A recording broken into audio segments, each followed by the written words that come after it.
Hello, my name is Charlie and welcome back to CB English Tuition, where our aim is to make you fluent in English.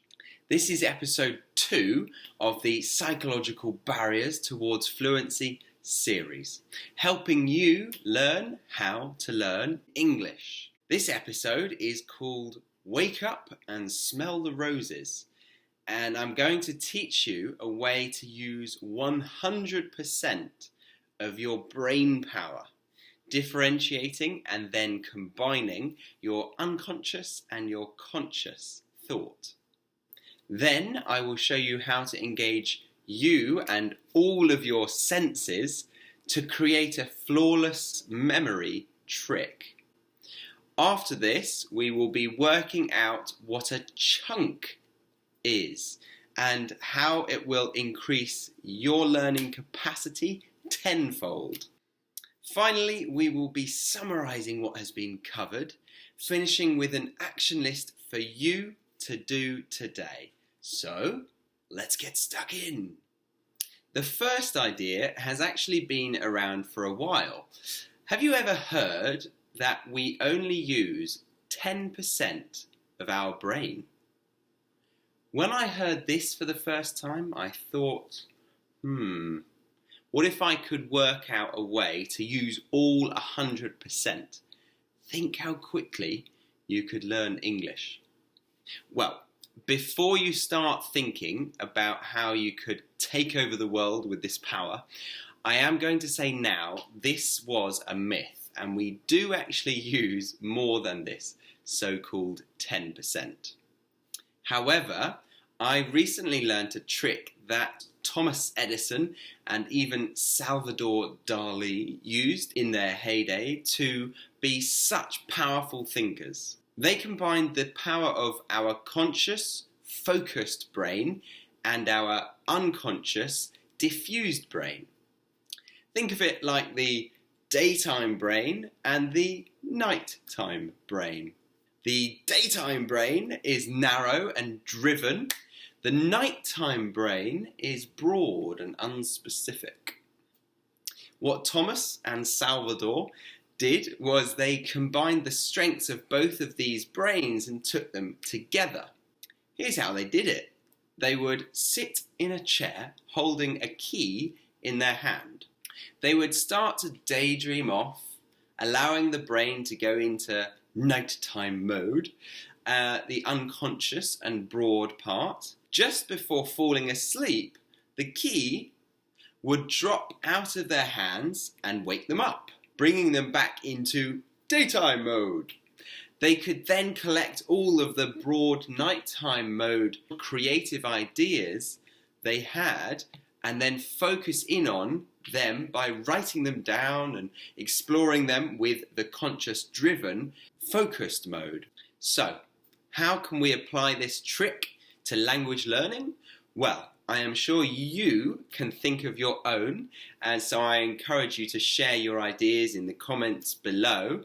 But I found it useful by taking a question like, how has your hometown changed since you were a kid? At first, I could only think of one answer. After doing the Salvador Dali method, ideas started flowing easier, and I made 5 distinct statements. So, give it a go when you feel like your mind is blank and see what bubbles up for you. Then, when you resurface back to daytime mode, you can create English in a focused manner with a fresh idea from the unconscious mind. Do you know what type of learner you are? Are you better at remembering information if you hear it, see it, feel it, smell it, or taste it? Okay, so smell and taste, yeah, they sound a bit weird, but psychologists have been saying that we have a predominant sense that we perform best with. Although the problem I found with this theory was that sometimes I need to do something to learn it, like how to throw a frisbee. Whereas other times I need to hear it, like learning how to play a song on the guitar? Well, there is new research to prove that the best way is to actually engage as many senses as possible with the information that you're learning. Which makes a lot of sense to me, as when I am learning a new word in Spanish, I remember it best if I see it written down, hear it spoken, and say it myself. So, if you are reading a new word, you have the sense of sight involved. If you say it out loud, then you have your auditory senses involved. And if you use it in your own new sentence, then you have felt it, or what we call used your kinesthetic sense.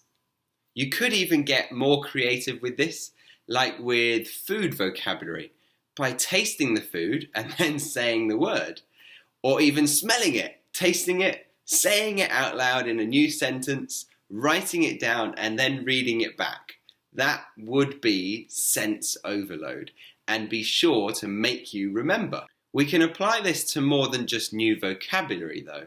So have fun with it and increase your memory faster than ever before. While studying at university, I was told that we have a short-term memory and a long-term memory, and that the long-term memory holds a lot of information, but the short-term could only hold from 5 to 9 pieces of information.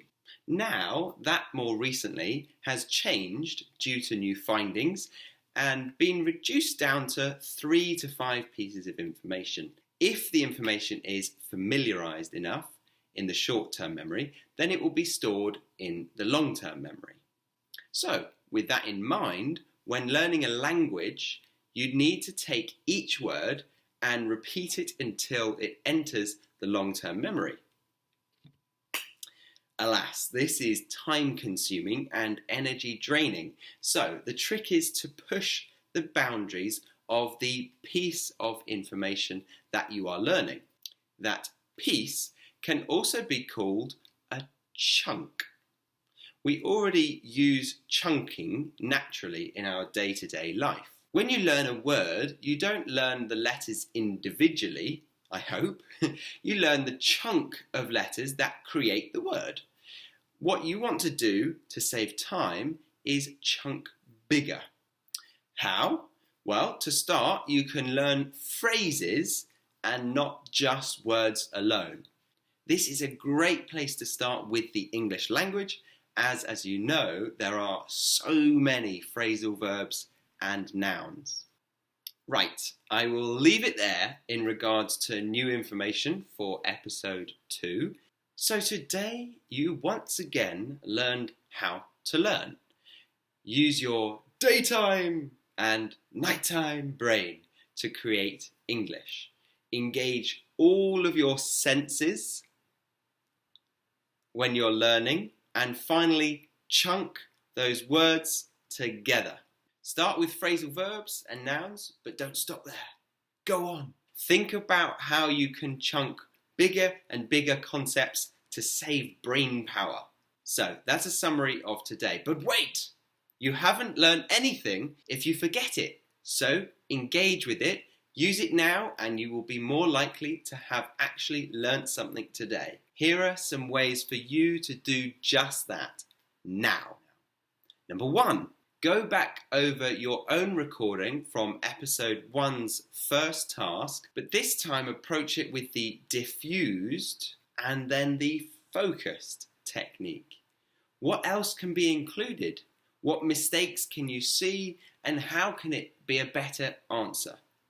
Number 2, create your own video or audio track of you reporting some news. Watch the BBC headlines, learn about the most interesting piece of news, rewrite it, and then record yourself or just your voice and share it with me or someone else. Number 3, connect with an English teacher online and bring the language alive at your own convenience. Click this video link here to see how to do that with me or another teacher at CB English Tuition. My name is Charlie, and see you next episode.